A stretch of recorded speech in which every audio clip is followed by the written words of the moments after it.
রহমানুর রহিম। আরাফাত দিনের ফজিলত।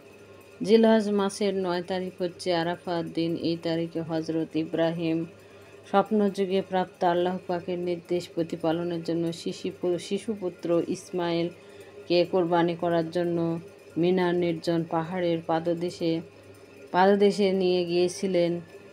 ওহাই আরাফাত দিন বা ইয়ামে আরাফা নামে বিশেষভাবে পরিচিত। ওই দিনটিকে অসীম বরকত ও ফজিলত সম্বন্ধে নবী দুজাহার রাসূল কারীম সাল্লাল্লাহু আলাইহি সাল্লাম ইরশাদ করেছেন, আরাফাত দিন কোনো বান্দা দয়াময় আল্লাহর নিকট যা কিছু প্রার্থনা করবে, করুণাময় আল্লাহ পাক তা কবুল করেন এবং প্রার্থনাকারীর জন্য ৭০টি রহমতের দ্বার খুলে দেওয়া হয়। ওই দিন আল্লাহ পাকের দরবারে দোয়া করবেন। নিজে ওই দিন কতিপয় আমলের বিষয় আলোচনা করা গেল। হাদিস শরীফে আছে, হযরত মুহাম্মদ সাল্লাল্লাহু আলাইহি ওয়াসাল্লাম ইরশাদ করেছেন, যে ব্যক্তি আরাফাত দিন ফজরের নামাজের পর নিচের দোয়াটি পাঠ করবে, দয়াময় আল্লাহ পাক তার আমলনামায় ১০০০ নেক লিখে দিবেন এবং পবিত্র বেহেশতে তার মতবা ১০০ গুণ বর্ধিত করেন। আর এই আমলকারীর দোয়া দয়াময় আল্লাহ অবশ্যই কবুল করেন। ইয়া জাখিরিনি ইন্দা জাখিরাতি, ইয়া রাহাতি ইন্দা সিদ্দাতি, ইয়া রিদাই ইন্দা মুসিবাতি, ইয়া গানি। আরও আছে, হযরত রাসূলুল্লাহ সাল্লাল্লাহু আলাইহি ওয়াসাল্লাম ইরশাদ করেছেন, আরাফাত দিন জোহর ও আসরের মধ্যবর্তী সময়ে যদি কেউ ৪ রাকাত নফল নামাজ আদায় করে এবং ওহার প্রত্যেক রাকাতে সূরা ফাতিহার পর সূরা ইখলাস ৫০ বার পাঠ করে এবং নামাজ আদায় পর নিচের দোয়াটি পাঠ করে, তাহলে দয়াময় আল্লাহ পাক আমলকারীর যে কোনো মনের কামনা পূর্ণ করবেন এবং তার প্রার্থনা কবুল করবেন।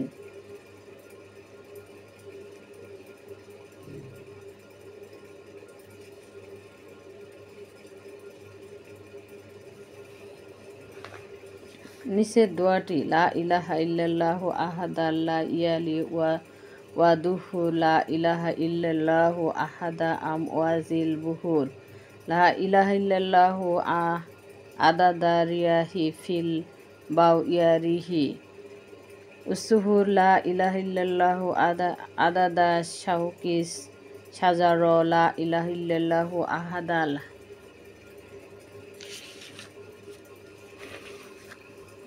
হাজারি ওয়াল মাদার, লা ইলাহা ইল্লাল্লাহু আদাদা খাওয়াতিরিস জুনুন, লা ইলাহা ইল্লাল্লাহু আদাদা লামহিল আয়ুন, লা ইলাহা ইল্লাল্লাহু খায়রুম মিম্মা ইয়াজমাউন, লা ইলাহা ইল্লাল্লাহু ফিলাইলি ইজ্জা আসা উসসুবহি ইজ্জা তানাফাস, ওয়া সাল্লাল্লাহু তাআলা আলা খায়রি খালকিহি মুহাম্মাদিউ ওয়া আলিহি ওয়া আসহাবিহি আজমাইন।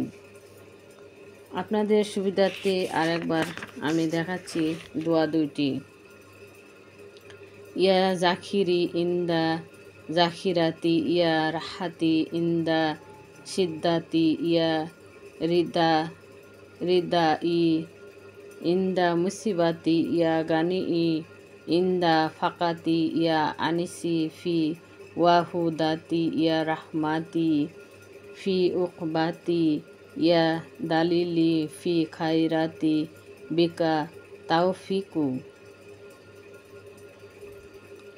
এই দোয়া দুটি অবশ্যই আরাফাত দিনের ফজিলতের সময়, নামাজ পড়ার সময় এই দোয়া দুটি পড়তে হবে।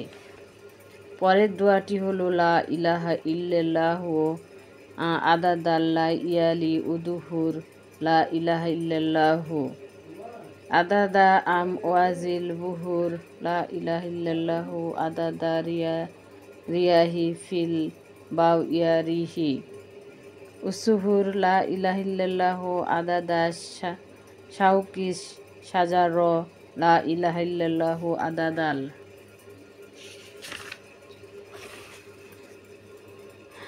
হাজারি ওয়াল মাদার, লা ইলাহা ইল্লাল্লাহু আদাদা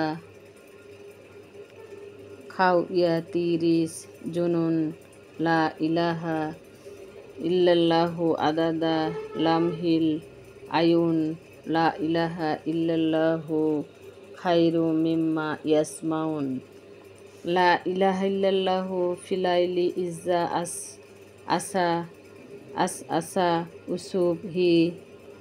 উসুবহি ইজ্জা তানাফাস ওয়া সাল্লাল্লাহু তাআলা আলা খাইরি খালকিহি মুহাম্মাদ ওয়া আলিহি ওয়া আসহাবিহি আজমাইন। হাদিস শরীফে আছে হজরত মুহাম্মদ সাল্লাল্লাহু আলাইহি সাল্লাম ইরশাদ করেছেন, জিলহজ মাসের আরাফাত দিনে যে ব্যক্তি নিচের দোয়াটি পাঠ করবে, করুণাময় আল্লাহ পাক তার জন্য বেহেশতে ওয়াজিব করে দিবেন এবং তার জন্য দুজকের আগুন হারাম করে দিবেন। কেন আরাফাত দিনে অন্যান্য দোয়া অপেক্ষা নিচের দোয়াটি পাঠ করা উত্তম। লা ইলাহা ইল্লাল্লাহু ওয়াহদাহু লা শারীকা লাহু লাহুল মুলকু ওয়া লাহুল হামদু ওয়া হুয়া ইউহি ওয়া ইউমিতু ওয়া হুয়া হাইয়ুল লা ইয়ামুতু বিয়াদিহিল খায়র ওয়া হুয়া আলা কুল্লি শাইইন কাদির। হাদিস শরীফে আছে রাসূল সাল্লাল্লাহু আলাইহি সাল্লাম ইরশাদ করেছেন, যে ব্যক্তি আরাফাত দিন সূর্যাস্তের সময় নিচের দোয়াটি পাঠ করবে, দয়াময় আল্লাহ পাক তার রোজ হাসরে বেহেশতগণ নির্দেশ করে দিবেন এবং যেন ওই ব্যক্তিকে অত্যন্ত আদর ও যত্ন মর্যাদা সহকারে বেহেশতে দাখিল করা হয়। বিসমিল্লাহি মাশাআল্লাহ লা হাওলা ওয়ালা কুওয়াতা ইল্লা বিল্লাহিল আলিয়্যিল আযীম।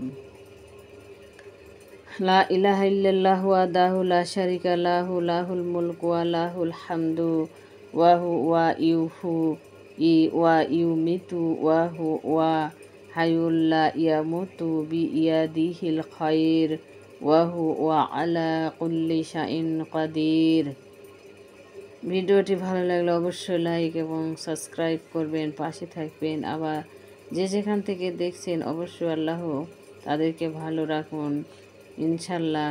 আসসালামু আলাইকুম ওয়া রাহমাতুল্লাহি ওয়া বারাকাতুহু। ভুল হলে অবশ্যই আপনারা ক্ষমার চোখে দেখবেন। চেষ্টা করি আমি ভিডিও ভালো করার জন্য, অবশ্যই আপনারা ক্ষমার দৃষ্টিতে দেখবেন।